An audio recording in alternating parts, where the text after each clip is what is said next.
Welcome to day 4 of my series of 30 Days of Recovery Awareness.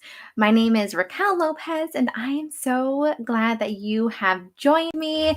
Make sure you're subscribed at Raquel Lopez so that you can be notified when the next episode drops.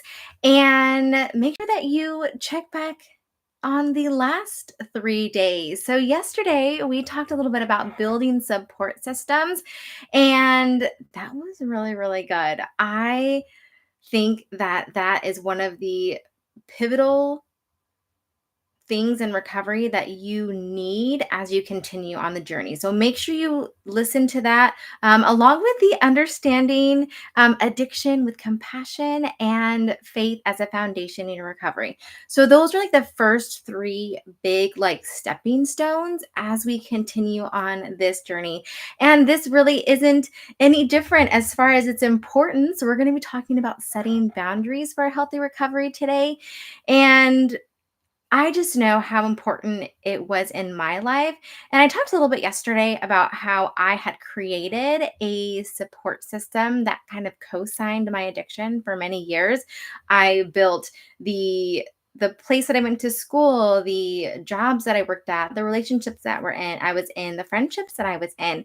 All of those things co-signed my recovery and helped me continue in my behaviors. And so when I got sober, I had to turn and create a whole different system and set boundaries, and which we're going to talk about today, to help me in my maintain my recovery, because it's very vital to set those boundaries, especially early on, because that's where you're really needing to kind of sometimes make some big changes. And so, yes, I'll talk about later, kind of like reevaluating some of those boundaries as time goes on. But in the beginning of your recovery journey, it is vital to set some of these boundaries um, to help get started on this recovery journey. So, boundaries in general are limits that you set to protect your physical, emotional, mental, and spiritual well being. And they help to protect you and your sobriety by preventing triggers and managing stress and avoiding unhealthy relationships, like I was just talking about. Um, they just create a safe space that supports your recovery as you are just in this ground stage of figuring out what you need. And so there are a few types of boundaries that we're going to be talking about today. The first one is physical boundaries. And I just talked a little bit about that, but it's avoiding certain locations or events or activities that might lead to relapse. And again, it might not be forever, but especially in those early days, months, years, to really evaluate where you're going, because what you were doing brought you into the place where you need recovery. So maybe making some changes might not be so bad. So, really thinking about that and avoiding those places that you know are going to lead to the behavior that you want. And that's a lot about recovery awareness and understanding that addiction cycle, because we have these things and then we do these things and we have the guilt and the shame, and then we continue to do the thing because we feel guilt and the shame, and it's that cycle. So if we can kind of cut things off and avoid some of those triggers, we're able to kind of like cut that cycle before it continues. So, another type of boundary is emotional. So that is distancing yourself from either toxic relationships or people who negatively impact your mental health.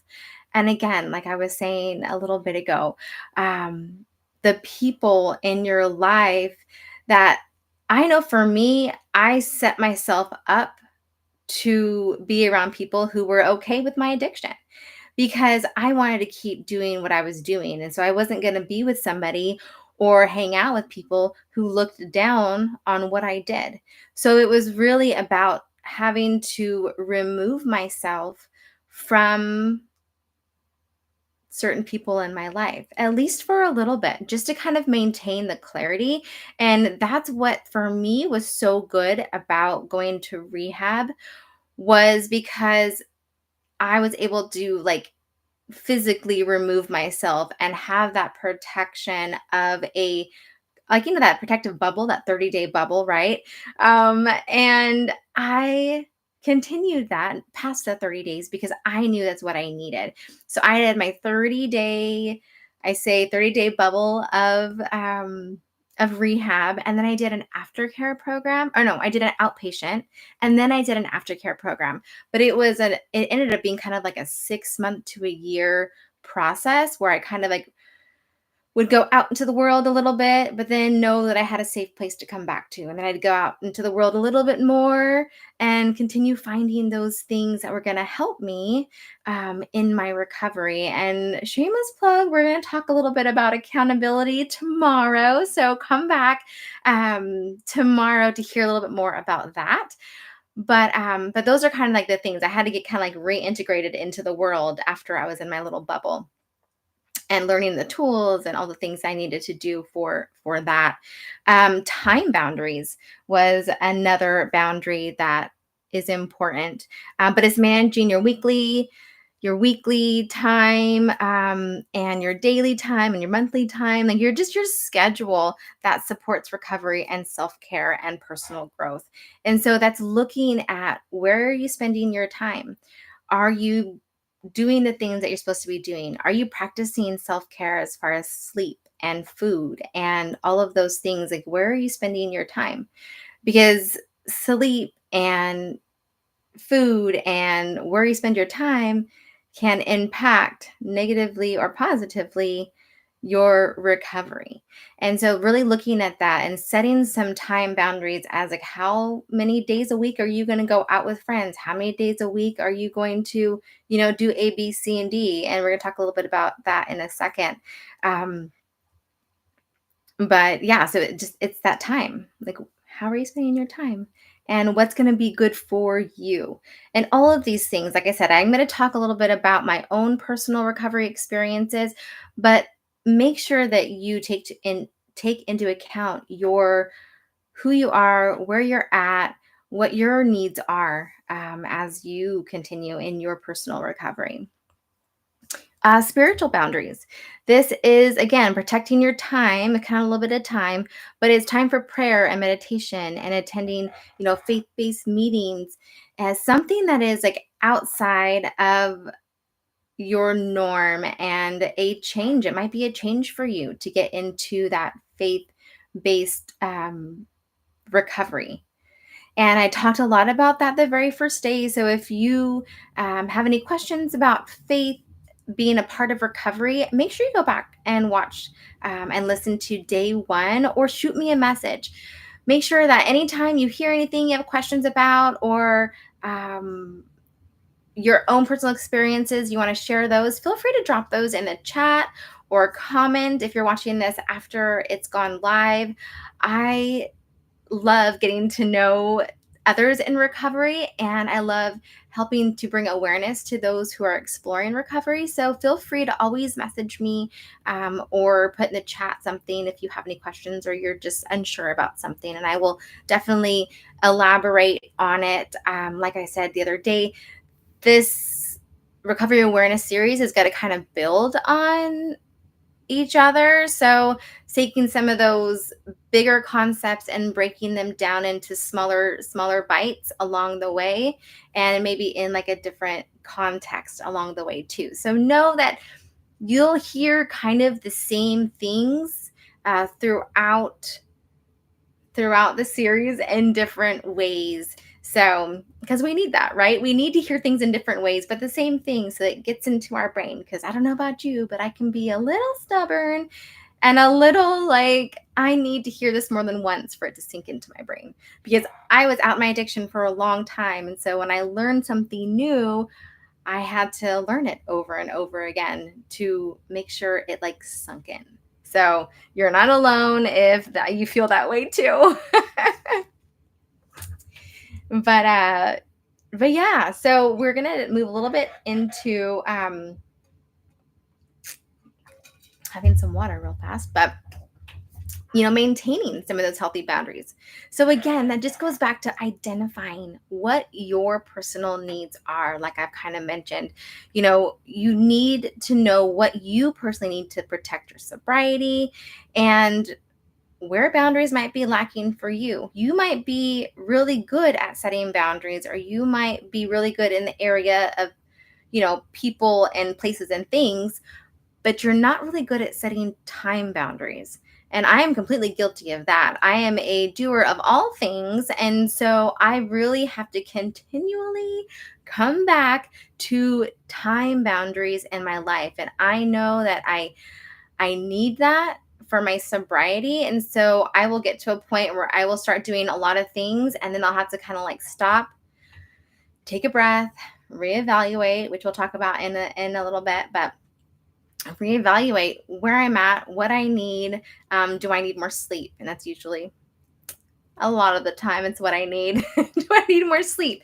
Do I need to be around? Do I need to get to more meetings? Do I need to, hang around with, certain people less or certain people more? There's so many things that you kind of have to stop and think about when you're identifying what you personally need. And then it's communicating those boundaries with others. And this, I think, is probably the most scary aspect of setting boundaries, because we can set boundaries with ourselves, but we can't control other people, right? We only have control over ourselves. And so creating boundaries with others and having to share our needs can be tricky, and it can be scary, and you can get pushback. So be aware that that is a possibility. So a couple things around that is making sure that you're very clear about the boundaries that you need, and always share them with I and me statements. So it's like, I need to set this boundary for me because I need X. I need to set this boundary for me because I need more sleep. Or I need to set this boundary for me because I know that I might be triggered if, I go there, or I hang out with, those people, or whatever that is. Making sure that you're using those I and me statements is really going to help you um, communicate that. Because if you come to someone and say, well, you need to do this and you need to do that because I feel this way, or I can't do this, then it puts everything on them, and they can feel attacked, right? So you want to go into that conversation with those I and me statements kind of in your back pocket already, and have a plan. So when you do get pushed back, you know kind of what to say. And I always not request, I always suggest writing things down. That was something that was huge when I got into rehab and started this whole recovery journey. I learned how to journal and write things out. And that was a big shift, because I never had really, other than going to school, I didn't really journal or write things out. So I would just kind of take some time to kind of really figure out, what are my boundaries? What do I need to help support me in my recovery? Because if you don't have those boundaries set and you don't know that, then it's kind of like a domino effect, right? One thing leads to the next, and then pretty soon you're back out using, or you're in disarray, and you don't really know which way is up all over again. And so really having those things in place is really, really good. Um, and it's not about pushing people away. So it's not about the other people. So that's also something that you kind of can maybe say, and just continue to be like, it's not about you, it's about what I need for my own sobriety and my recovery. Because if I don't get to, this meeting, or if I don't get home to have this much sleep, and if I don't, I don't know, if I don't stay home tonight, then, it might not end well, right? You have to kind of put that, on yourself and not on other people. So that's just kind of another way to kind of look at that. But again, and it's not forever. So like I said, boundary setting can be a little bit scary, and because of the pushback and because of the added piece of communicating and communication with other people. But just know that you can regularly reevaluate some of those boundaries. So for me, I had to set boundaries around certain people and certain places when I first got clean and sober. Now, for example, a place that I love to eat back in my addiction, or that I used to go when I used to party. Those are places that I would avoid for the first years of my recovery. And I knew that I needed that for me to just learn and kind of like re-kickstart my own like brain and like know that I just needed to not go to those places for my own sanity, right? Because I knew that I would get triggered, and I knew that it wasn't good for me. And yeah, so I knew that I had to avoid those places. Now, 16 years later, or even like, 5 to 10 years after that, I was, I can go to old restaurants, or I can hang around different people that I might not have hung out with early on in my recovery, but I can do that today. I can go to places where there are a lot of people drinking, or have a dinner with someone else drinking. But I also have learned how to set the boundaries, the tools that I need in my back pocket, which is like accountability, people in place, things I can say. Some of those like early basic tools that I learned early on that I know I needed in those situations. And I just had to kind of practice those, not in a deep dive of places that I knew were going to trigger me, but I had to practice those in other places that were easier for me to not use and not, relapse at. So, those are just some things as far as reevaluating is important, because yeah, it's not forever, right? There's different boundaries at different stages of your recovery, and that's okay. It's okay. And everyone's at a different place, and everyone's at a different stage, and everyone has different needs, and everyone can do different things. And so you have to figure out what you specifically need. So I know, I feel like that was just a lot in a little bit of time, and I could totally unpack like different pieces of that. But again, this is just kind of like a broad awareness for you guys. And I will elaborate on different things along the way. Like tomorrow, we're going to be talking about accountability. So some of the things I talked about today, I will be kind of like picking apart and sharing examples and different ways to help bring that accountability piece in, when I'm going to the New Year's Eve party, or I'm going into a new relationship, or I'm have to talk to, a new relationship about drinking in my life. Like, I can't drink. I would in early sobriety, I couldn't have that at the dinner table or things like that. And I still have a boundary that I don't have alcohol in my home. That's a boundary that I set. And things like that. So, I mean, there's so many different types of boundaries that along the way, you just got to find what you need for you and what works for you and what you can maintain um, as you continue your sobriety. So, and of course, having that accountability and support system is great, because you can kind of bounce ideas off of, and you can see what has worked for other people and all of that. So, like I said, like you've seen, everything that I'm going to talk about is going to kind of like weave together. So just know that, go back, watch those first three, and then, continue watching day by day, and you'll just learn a little bit more each day to help you on this journey. And I'm rooting for you. Feel free, like I said, to message or drop in the comments anything that you have thoughts about, or yeah. I just am excited and I can't wait to hear from you and hear how this impacts you and what ways you learn and in what ways you find hope that there is change possible. Sobriety is possible, recovery is possible.